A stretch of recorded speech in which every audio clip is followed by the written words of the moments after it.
Welcome to another video of matters in our surrounding. तो आज के वीडियो में हम जानेंगे और टॉपिक्स के बारे में जिस टॉपिक का एक पार्ट है इवापोरेशन एंड बॉइलिंग। इन दोनों में डिफरेंस क्या है, इन दोनों में किसका क्या फीचर्स हैं, क्या कैरेक्टरिस्टिक्स हैं, इनमें डिफरेंस क्या है, पहले जान लेते हैं। ठीक है, तो इवापोरेशन और बॉइलिंग में डिफरेंस ये है। पहला difference, point of difference, evaporation का जो डेफिनेशन है वो है the process of conversion of liquid into gas, liquid to gas at any temperature below boiling point is called evaporation. Below boiling point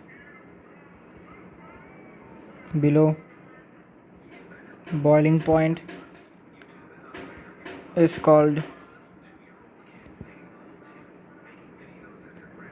evaporation. तो evaporation का मतलब क्या हुआ? इवापोरेशन का मतलब हुआ जिस प्रोसेस के द्वारा लिक्विड जो है वो गैस में कन्वर्ट होता है।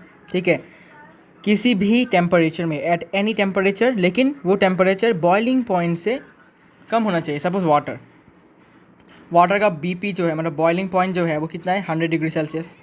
तो 99 डिग्री सेल्सियस में वाटर का बॉइलिंग नहीं होगा वाटर का, तब उसका क्या होगा, इवापोरेशन होगा। ओके, और अगर मैं बोलूँ कि 100 डिग्री सेल्सियस में बॉइलिंग होगा वाटर का और बिलो 99 डिग्री से क्या होगा, इवापोरेशन होगा। और 0 डिग्री सेल्सियस में तो फ्रीजिंग, मतलब 1 डिग्री से क्या होगा, इवापोरेशन। ठीक है, तो दिस इज इवापोरेशन। और बॉइलिंग क्या है? बॉइलिंग मतलब same, the process of evaporation, sorry the process of conversion, the process of conversion of liquid to gas at a fixed temperature, liquid to gas at a fixed temperature is called boiling। मतलब boiling में temperature जो होगा वो fixed रहेगा। जैसे कि water में, H2O में जो वाटर है उसमें क्या है, 100 डिग्री सेल्सियस, ये फिक्स्ड है। इसके नीचे बॉइलिंग नहीं होगा, इसके ऊपर भी बॉइलिंग नहीं होगा। ठीक है, ऊपर भी नहीं होगा, नीचे भी नहीं होगा, ये फिक्स्ड है। लेकिन इवापोरेशन इसके ऊपर भी हो सकता। इवापोरेशन सिर्फ ऊपर नहीं होगा, मतलब 100 डिग्री से ऊपर इवापोरेशन नहीं होगा, लेकिन 100 डिग्री के नीचे except 0 degree celsius, 1 degree celsius से इवापोरेशन होगा। ठीक है, इसके बाद second point of difference, it is a surface phenomenon. ये एक सरफेस फिनोमिनॉन है, मतलब सरफेस रिलेटेड है, इसमें सरफेस के साथ रिलेटेड है, सरफेस फिनोमिनॉन। और boiling is a bulk phenomenon. इसको हम समझेंगे कि का सरफेस क्या है, बल्क क्या है। ठीक है, इसके बाद third point of difference, it is A spontaneous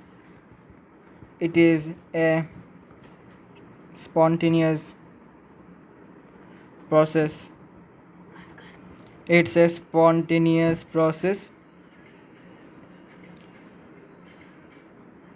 और इवापोरेशन जो है, सॉरी इवापोरेशन नहीं, बॉइलिंग जो है ये एक नॉन स्पॉन्टेनियस प्रोसेस है। इसके बारे में भी डिस्कस करेंगे, क्या है स्पॉन्टेनियस और क्या है नॉन स्पॉन्टेनियस।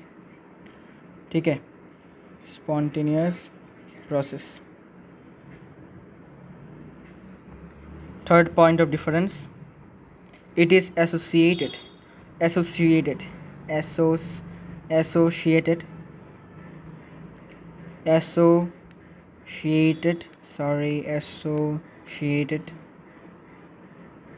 जल्दबाजी में लिख रहा हूँ थोड़ा, इसलिए प्रॉब्लम हो रहा है मुझे। वेट है, कूलिंग इफेक्ट, ठीक है। और बॉइलिंग में कोई भी कूलिंग इफेक्ट नहीं है, it doesn't have any cooling effect, ठीक है। Fifth point of difference, it is a slow process. Evaporation जो है वो स्लो प्रोसेस है, लेकिन बॉइलिंग जो है वो फास्ट प्रोसेस है। बॉइलिंग बहुत जल्दी जल्दी होता है, इट इज़ ए, सॉरी मेरा दिमाग काम नहीं कर रहा ठीक से, हाँ, it is A fast process.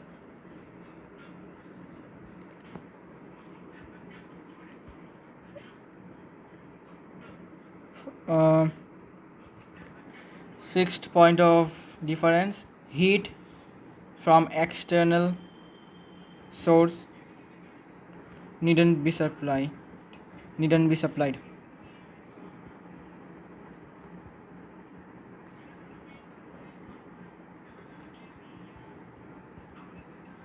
और बॉइलिंग में heat from external source need to be supplied, need to be supplied, ठीक है। तो ये 6 पॉइंट्स ऑफ डिफरेंसेस हैं, फिर से एक्सप्लेन करता हूँ।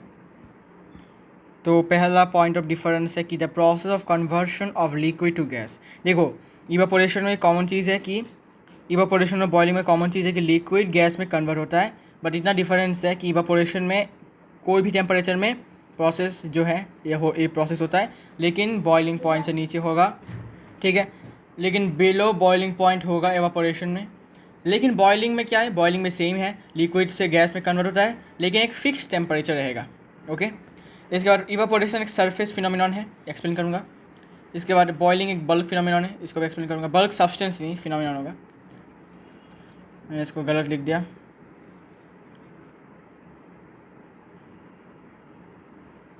तो इवापोरेशन एक स्पॉन्टेनियस प्रोसेस है और बॉइलिंग एक नॉन स्पॉन्टेनियस प्रोसेस है। स्पॉन्टेनियस मतलब अपने आप होता है, ठीक है, और नॉन स्पॉन्टेनियस मतलब अपने आप नहीं होता, हमें इसको इनिशिएट करना पड़ता है, मतलब स्टार्ट करके देना पड़ता है, ठीक है।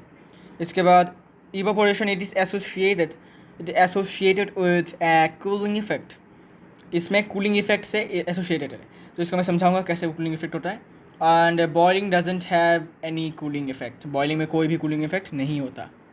It is a slow process, evaporation slow process है, लेकिन बॉइलिंग फास्ट प्रोसेस है।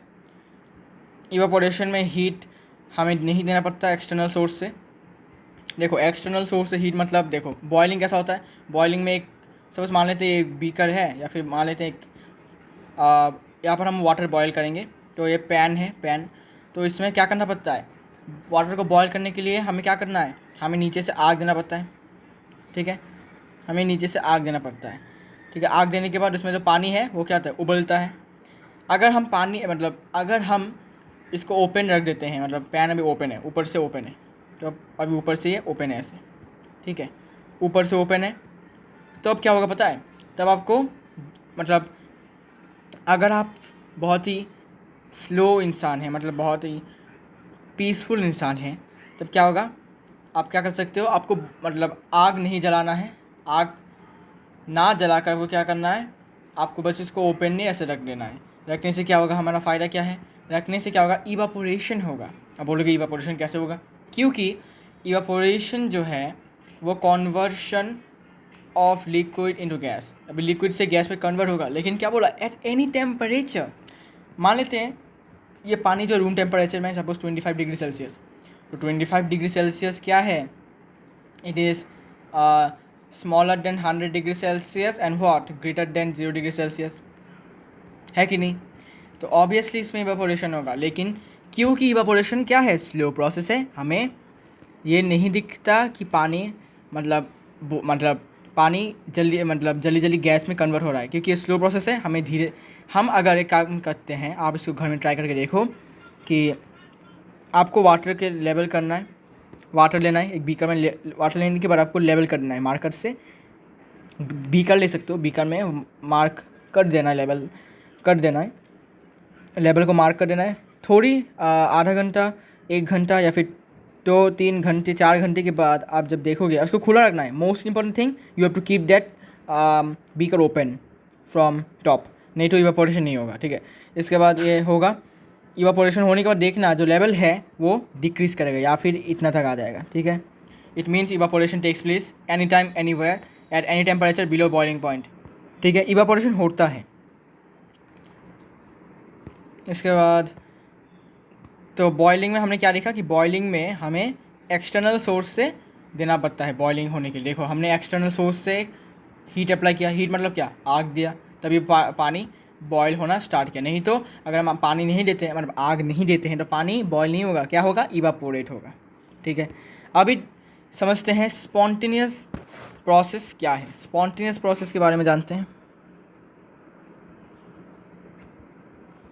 स्पॉन्टेनियस प्रोसेस, स्पॉन्टेनियस प्रोसेस मतलब process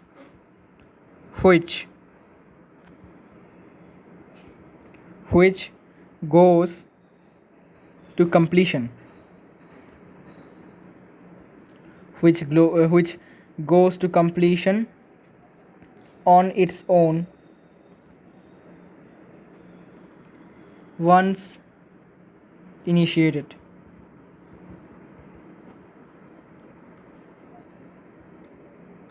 Are called spontaneous process.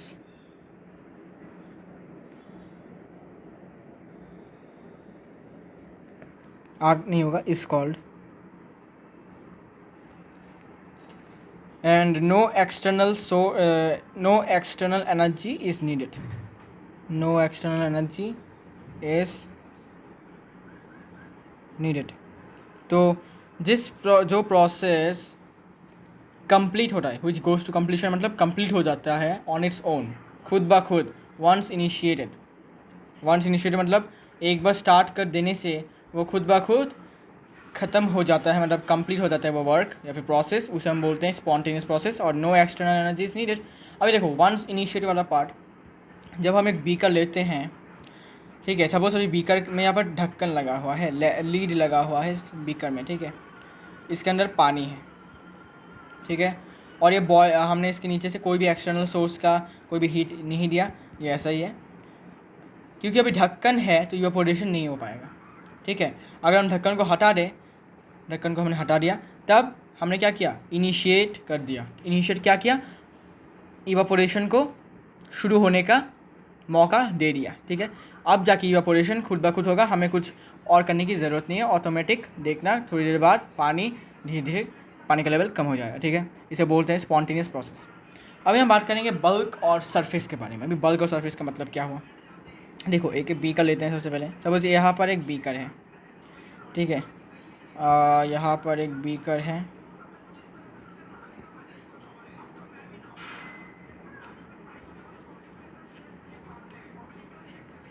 Suppose ये है बीकर, ये है वो बीकर, ठीक है। तो सपोज़ मान लेते हैं यहाँ तक है पानी का लेवल, ठीक है। तो पानी में भी क्या होते हैं, पार्टिकल्स होते हैं। तो जो पार्टिकल्स यहाँ पर होते हैं, ठीक है, जो पार्टिकल्स यहाँ पर होते हैं, like this like this like this,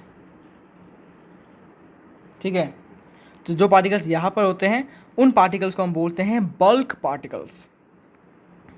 bulk particles, इसे हम बोलते हैं बल्क पार्टिकल्स, जो पानी के यहाँ पर रहते हैं, ठीक है।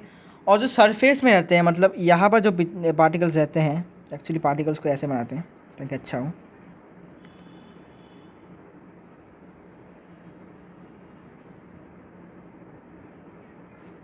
तो यहाँ पर जितने भी पार्टिकल्स रहते हैं सरफेस पर,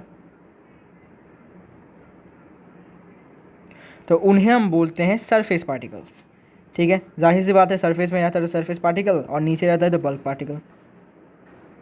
अभी यहाँ पर एक ख़ास चीज़ है कि ये जो सरफेस के जो पार्टिकल्स हैं, उनका एक झमेला है। कैसा झमेला, कि यहाँ पर तो एयर है, एयर में भी पार्टिकल्स होते हैं, ठीक है, एयर में तो पार्टिकल्स होते हैं ऑब्वियसली, हर जगह पार्टिकल्स होते हैं, ऐसा कहीं नहीं कि कहीं भी पार्टिकल्स नहीं है, ठीक है। ये एयर के पार्टिकल्स है या वाटर के सरफेस पार्टिकल्स, ठीक है।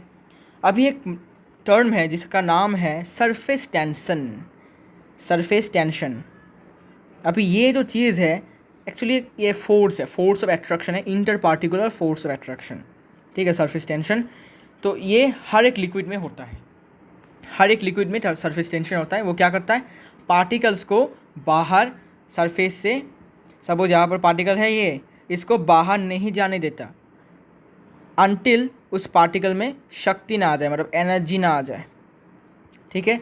मतलब एनर्जी मतलब sufficient energy, you can say sufficient energy, सिर्फ एनर्जी नहीं, सफिशिएंट एनर्जी जब तक ना मिल जाए उस पार्टिकल को तब तक ये छोड़ता नहीं पार्टिकल को। देखो सपोज एक एग्जांपल पकड़ते हैं, सपोज आपके डैड हैं यहाँ पर, ठीक है, तो आपके डैड का जितना पावर होगा, अच्छा डैड नहीं, सपोज आपके दोस्त, योर फ्रेंड इज़ हियर, ठीक है, आपके फ्रेंड ने आपको पकड़ के रखा है, ठीक है, आपके फ्रेंड ने आपको पकड़ के रखा है एंड आपके फ्रेंड का पावर सपोज मान लेते हैं कि 50 है, 50% पावर है आपके फ्रेंड के पास, ठीक है। अच्छा 50% पावर, एक्चुअली इतना 50 पकड़ लेते हैं, यूनिट नहीं लेते हैं, 50, ठीक है। तो सपोज आपका पावर जो है वो है, सपोज मान लेते हैं 20 है, ठीक है। तो you can easily find out कि आपके दोस्त का जो पावर है वो आपसे ज़्यादा पावरफुल है आपसे, ऑब्वियसली, क्योंकि उसका पावर 50 है, आपका 20 है, ठीक है। वैसे ही जो वाटर के सरफेस पार्टिकल्स है, जो एयर पार्टिकल्स है, उसका जो पावर है वो क्या है, कम है। किससे कम है, सरफेस टेंशन से कम है। सपोज सरफेस टेंशन का पावर है 70 और इन पार्टिकल्स का पावर है सपोज 50, ठीक है। तो ऑब्वियसली सरफेस टेंशन का पावर ज़्यादा है, तो सरफेस टेंशन पावर ज़्यादा होने के कारण उनको खींच के रखता है, ठीक है। अब क्या करता है, ये पार्टिकल्स बहुत चालाक होते हैं, क्यों, वो अपने आसपास के दोस्तों का हेल्प लेता है। कैसा हेल्प, ऐसा हेल्प लेता है कि वो अपने दोस्त, मतलब आसपास, सपोज ये वाला पार्टिकल है P1 और ये वाला पार्टिकल है P2, ठीक है। तो P1 क्या करता है, P2 से शक्ति लेता है। कैसे शक्ति लेता है, कोलाइड करके, कोलिशन करके, कोलिशन मतलब ऐसे धक्का मुक्की कर सपोज ये पार्टिकल से धक्का मुक्की करके कोलिशन होता है, कोलिशन होके P1 एनर्जी लेता है अपने पार्टिकल्स से, मतलब दोस्त, सपोज यहाँ पर बहुत सारे पार्टिकल्स है, ऐसे अनगिनत पार्टिकल्स से वो धक्का खाकर, मतलब धक्का देकर एनर्जी लेता है। और वो एनर्जी लेने के बाद वो क्या करता है, सपोज उसने एनर्जी कलेक्ट किया, अब उसका एनर्जी हो गया 80, और सरफेस टेंशन का एनर्जी कितना है, पावर कितना है, सपोज 70, तो क्या हुआ, पार्टिकल से एनर्जी ज़्यादा हो गया, हाई हो गया। तो वो क्या करता है, वो सरफेस टेंशन को ब्रेक कर हवा में उड़ जाता है, एयर पार्टिकल्स के साथ मिक्स हो जाता है, ओके। तो इसको मैं अभी एक्चुअली बल्क में से, अच्छा इसको मैं फुल प्रोसेस बताऊँ तो कैसा होता है। बल्क से जो पार्टिकल्स हैं वो भी एक दूसरे से कोलाइड करते हैं, ठीक है। कोलाइड करने के बाद क्या होता है, कोलाइड करने के बाद तो बल्क जो पार्टिकल्स हैं वो एक दूसरे के साथ कोलाइड करते हैं। क्यों कोलाइड करते हैं, क्योंकि हमें क्या पता है, particles of motion, sorry particles of matter are always in motion, ये वाला कैरेक्टरिस्टिक्स हमने बहुत पहले पढ़ा था कि मैटर के जो पार्टिकल्स होते हैं वो हमेशा मोशन में रहते हैं, हमेशा वो लोग हिलते डुलते रहते हैं। तो धक्का मुक्की लग जाता है उनसे, क्योंकि बहुत सारे पार्टिकल्स हैं, क्योंकि मैं आपको दिखा भी नहीं सकता कितने पार्टिकल्स हैं, millions billions and trillions of particles होते हैं। तो धक्का मुक्की तो होगा ही। सोचो एक बिजी रोड है, ठीक है, यहाँ पर आप हो, यहाँ पर और एक गाड़ी है, तो यहाँ पर और एक गाड़ी है, सपोज़ यहाँ पर एक ट्रैफिक पूरा जैम लग चुका है, ठीक है। या फिर आप मान लेते हो ट्रैफिक जैम नहीं, सपोज़ आप एक पार्टी में गए हो, ठीक है, पार्टी में रूम है इतना और लोग हैं इतने सारे, ठीक है, तो ऑब्वियसली धक्का मुक्की होगा, ठीक है ना। तो यहाँ पर भी सेम है, तो वो धक्का खाते हैं। धक्का खाने के बाद क्या होता है, धक्का खाने के बाद सपोज़ ये पार्टिकल है रेड वाला जो मैंने दिखा रहा हूँ, वो धक्का खा के क्या होता है, एनर्जी गेन करता है। सिर्फ वो एनर्जी नहीं गेन करता, वो एनर्जी सिर्फ गेन नहीं करता, बाकी के पार्टिकल्स भी सफिशिएंट, मतलब इक्वल अमाउंट में करते हैं। मे बी स्लो हो सकता है एनर्जी गेन करना, मतलब सपोज़ पार्टिकल P1 ने सपोज़ एक्स टाइम में इतना टाइम में एनर्जी फुल गेन कर लिया। फिर P2 ने सपोज y टाइम में किया, और x जो है वो ग्रेटर देन y है, मतलब x ज़्यादा टाइम है, कम टाइम है एक्चुअली, हाँ कम टाइम होगा, ठीक है। x का ज़्यादा वैल्यू कम होगा, मतलब जल्दी जल्दी वो शक्ति ले लेगा दूसरे पार्टिकल से, ठीक है। ऐसे करके क्या होता है, जब शक्ति मिलता है तो हमें क्या पता है कि particles of matter attract each other, matter attract each other, है कि नहीं। मतलब पार्टिकल्स जो है मैटर के वो एक दूसरे को अट्रैक्ट करते हैं। तो अट्रैक्ट करते हैं मतलब क्या हुआ कि सपोज P1 जो है उसकी शक्ति है सपोज 80 और P2 का शक्ति है सपोज 70, अच्छा 70 नहीं 80 पकड़ता हूँ। तो जब P1 शक्ति लेगा, सपोज अभी शक्ति हो गया उसका 100, तो क्या करेगा, जो P2 है उसको वो अट्रैक्ट और नहीं कर पाएगा। तो 80 से 100 ज़्यादा है, मतलब P1 जो है वो उस P2 के मतलब फोर्स ऑफ अट्रैक्शन को तोड़कर उड़ते ऊपर जाते जाते जाते यहाँ पर आ जाएगा सरफेस में। सरफेस में उसको कौन खींचेगा, surface tension. Surface tension suppose अभी 150 है पावर उसका, तो वो क्या करेगा, अपने दोस्तों से मदद मांगेगा, दोस्त उसको पावर देंगे, एनर्जी देंगे, देने के बाद अभी उसका सपोज हो गया 170, फिर वो सरफेस टेंशन को भी ब्रेक करके हवा में उड़ जाएगा, ठीक है। आई होप आपको मैं समझा पाया हूँ सरफेस टेंशन के बारे में, ठीक है। तो अभी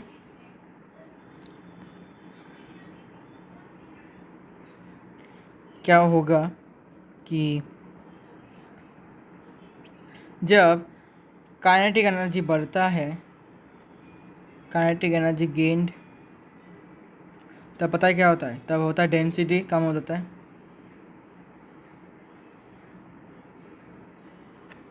डेंसिटी कम हो जाता है, और डेंसिटी कम होने के बाद क्या होता है, डेंसिटी मतलब क्या, मास बाई वॉल्यूम, और density directly proportional to mass, तो डेंसिटी कम तो मास भी कम, ठीक है। देखो density is equal to mass by volume, ठीक है। तो डेंसिटी जितना ज़्यादा होगा मास उतना ज़्यादा होगा, लेकिन जितना डेंसिटी कम होगा मास उतना कम हो जाएगा। लेकिन वॉल्यूम के लिए उल्टा है, वॉल्यूम कम डेंसिटी ज़्यादा, अगर डेंसिटी कम तो वॉल्यूम ज़्यादा, ठीक है। अभी हम बात करेंगे इवापोरेशन और बॉइलिंग प्रोसेस एक्चुअली होता कैसे है, एकदम अच्छे से जानेंगे इसके बारे में, ठीक है। और सरफेस टेंशन के बारे सरफेस फिनोमिनन जो है वो क्यों बोला जाता है इसको, ठीक है। तो अभी इवापोरेशन के बारे में हम जानेंगे।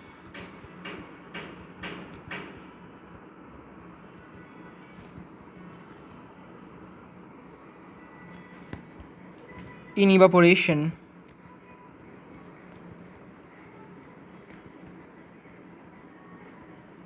the particles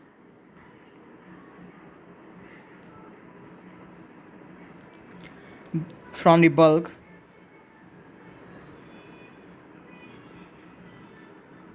collide with each other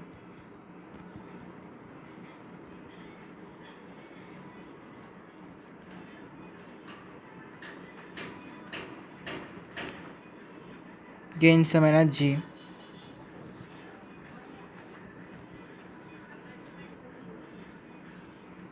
and move to the surface.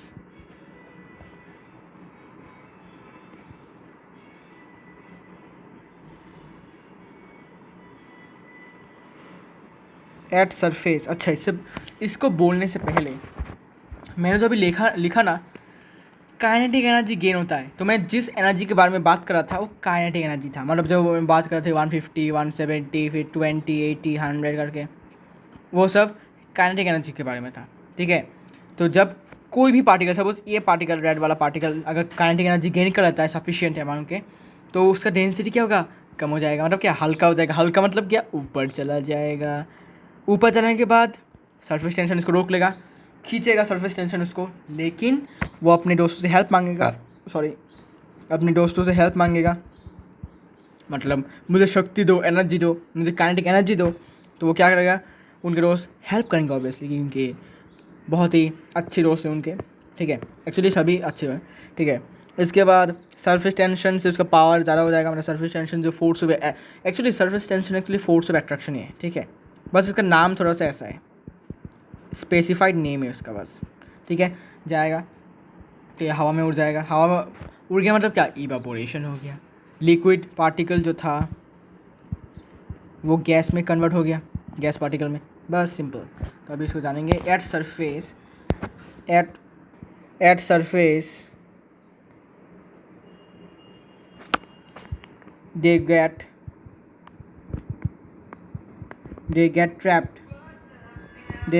trapped due to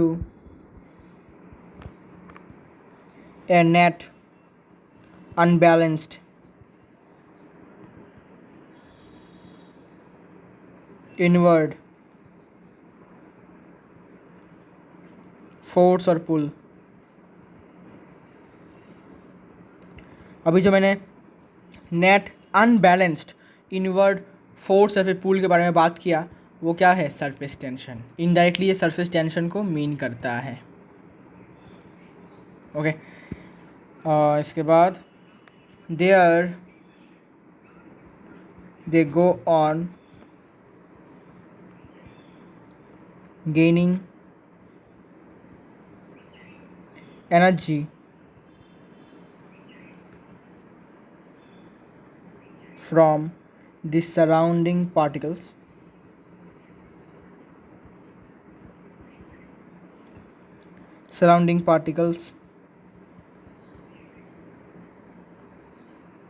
as well as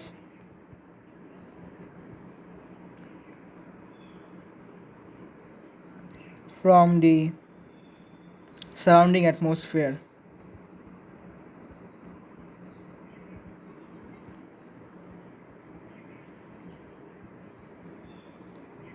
और एक बात, ये जो सरफेस के पार्टिकल्स हैं, ठीक है, एयर में जो पार्टिकल्स होते हैं तो वो सरफेस पार्टिकल्स को भी हेल्प करते हैं, ठीक है। एयर के जो पार्टिकल्स हैं वो भी सरफेस पार्टिकल को हेल्प करते हैं, और जो वाटर के पार्टिकल्स हैं, सरफेस के पार्टिकल्स, वो भी हेल्प करते हैं, ठीक है। इसके बाद sufficient, okay, when this energy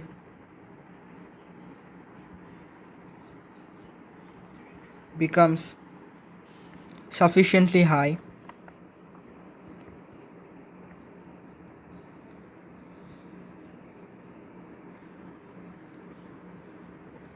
bracket में लिख के रखो, equivalent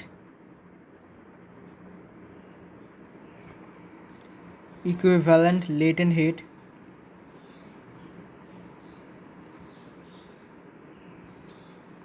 of vaporization, equivalent to latent heat of vaporization।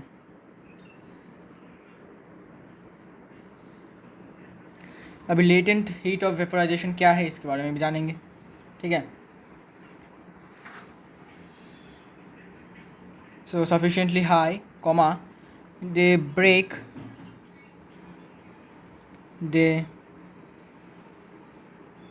the interparticular force of attraction, that is the surface tension,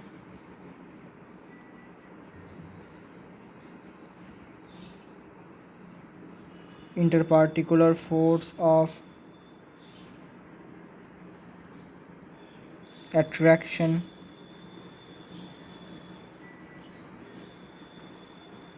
and escape as vapor। This is called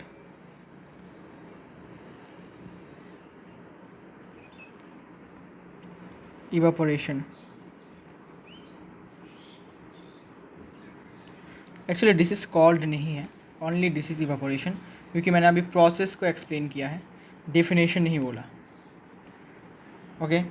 तो फिर समझाता हूँ क्या बोला। इन इवापोरेशन में जो पार्टिकल्स बल्क में रहते हैं वो एक दूसरे से कोलाइड करते हैं, मतलब बल्क के पार्टिकल्स जो हैं उनके साथ और भी बल्क पार्टिकल्स कोलाइड करते हैं। कोलाइड करते करते वो लोग काइनेटिक एनर्जी गेन करते हैं।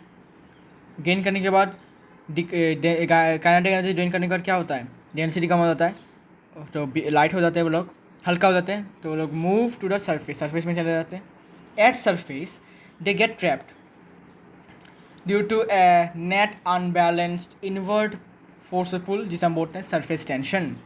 There they go on gaining energy from the surrounding particles as well as surrounding atmosphere. Surrounding particles, suppose ये सराउंडिंग पार्टिकल्स है, उनसे भी एनर्जी लेते हैं, और जो एयर में जो पार्टिकल्स हैं उनसे भी एनर्जी लेते हैं. जब ये एनर्जी क्या होता है, when energy become sufficiently high, कितना, equivalent to latent heat of vaporisation.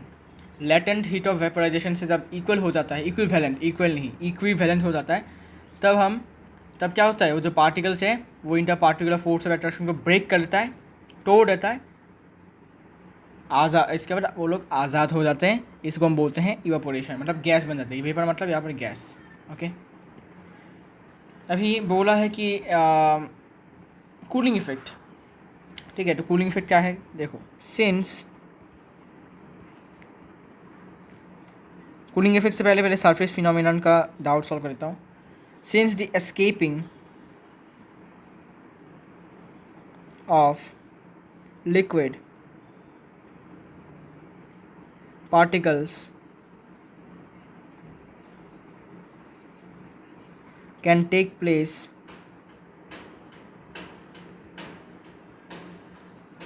only from the surface and not from the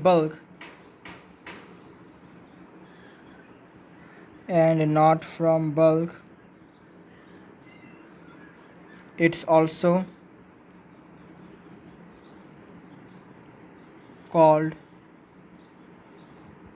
a surface phenomenon. तो अभी आपको समझ में आ ही गया होगा कि क्यों इसको सरफेस फिनोमिनन बोला जाता है. क्योंकि देखो, जो पार्टिकल्स होते हैं, लिक्विड पार्टिकल्स, वो इवापोरेशन के वक्त, during the process of evaporation से बोल रहा हूँ, बॉइलिंग की बात नहीं कर रहा.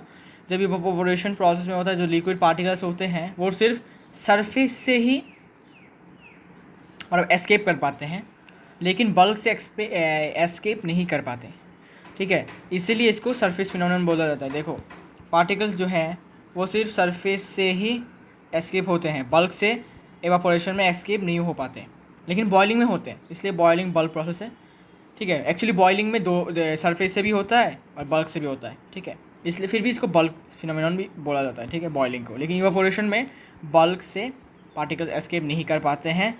इसके पीछे का रीज़न मैं बोलूँगा नेक्स्ट वीडियो में, बिकॉज इस वाले वीडियो में I will only discuss about the evaporation part. ठीक है, और अभी कूलिंग इफेक्ट के बारे में जान लेते हैं. Since the escaping particles gain energy from the surrounding particles,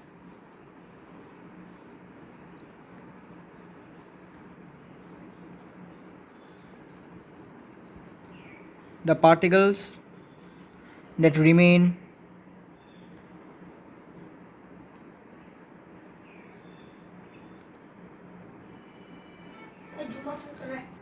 in the container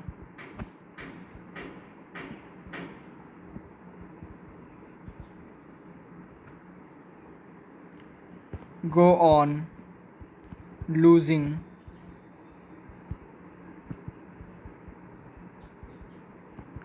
their energy.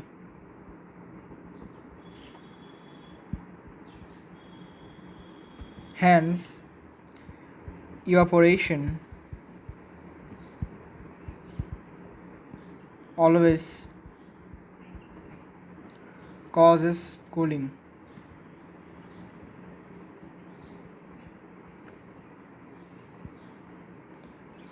तो क्योंकि जो एस्केपिंग पार्टिकल्स हैं, जो पार्टिकल्स एस्केप कर रहे हैं या फिर एस्केप करने वाले हैं, वो एनर्जी लेते हैं, गेन एनर्जी करते हैं, मतलब एनर्जी लेते हैं किससे, सराउंडिंग पार्टिकल से. तो जो पार्टिकल्स मतलब अभी भी कंटेनर में बचे हुए हैं, सपोज़ ये है एक पार्टिकल, ठीक है, तो ये पार्टिकल बहुत सारे हैं। सपोज़ ये वाला जो पार्टिकल है, ये वाइट वाला, सपोज़ इसने एस्केप किया, ठीक है। एस्केप करने के बाद वो क्या करता है कि बाकी सारे पार्टिकल्स से एनर्जी लेके एस्केप हुआ है, तो बाकी सारे पार्टिकल जो हैं अभी भी रिमेनिंग जितने भी पार्टिकल्स हैं अभी कंटेनर में, उनका क्या एनर्जी कम हो गया और इसका एनर्जी बढ़ गया, ठीक है। तो क्योंकि उनका एनर्जी कम हो गया इसीलिए वो ठंडे पड़ गए, ठीक है। तो हमें ये याद रखना कि एनर्जी जब ख़त्म हो जाता है, तो ये याद रखना कि एनर्जी जब कम होता है तब क्या होता है, तब जो पार्टिकल्स हैं वो ठंडे हो जाते हैं, मतलब हैवी हो जाते हैं। पार्टिकल्स ठंडे पड़ जाते हैं मतलब हैवी हो जाता है, इसलिए इवापोरेशन ऑलवेज कॉजेज कूलिंग, इसलिए हमें ठंडा लगता है। सपोज़ हमने क्या किया, हमने बहुत वर्कआउट किया या फिर खेल के आए हम बाहर से, खेल के आने के बाद जब हम फ़ैन को स्टार्ट करते हैं, मतलब अभी हमने अपने आप को वॉश नहीं किया है, मतलब अपने हाथ और पैरों को वॉश नहीं किया है, जब आप अचानक से आकर फ़ैन स्टार्ट करते हैं तो हमें ठंडा लगता है, बिकॉज़ क्या करता है, पार्टिकल्स जो है वो इवापोरेट करना स्टार्ट कर देते हैं, ठीक है। और जो पार्टिकल्स, मतलब सपोज़ ये पार्टिकल इवापोरेट कर गया लेकिन बाकी के पार्टिकल्स क्या इवापोरेट नहीं कर रहे हैं, मतलब अभी भी उनका एनर्जी क्या है, कम हो गया, क्योंकि उसने एनर्जी ले लिया, तो वो लोग क्या हो ठंडे हो जाते हैं, हैवी हो जाते हैं, इसलिए इवापोरेशन में हमें ठंडा लगता है। लेकिन एक्चुअली वो पार्टिकल्स क्या हैं, हैवी और कोल्ड हो जाते हैं, क्योंकि वो लोग एनर्जी दे चुके हैं अपने दोस्त को, इसलिए ऐसा होता है, ठीक है। तो आज के लिए इतना ही, मिलते हैं नेक्स्ट वीडियो में। तो this video was consisted of evaporation and boiling, and only the part of evaporation is briefly explained.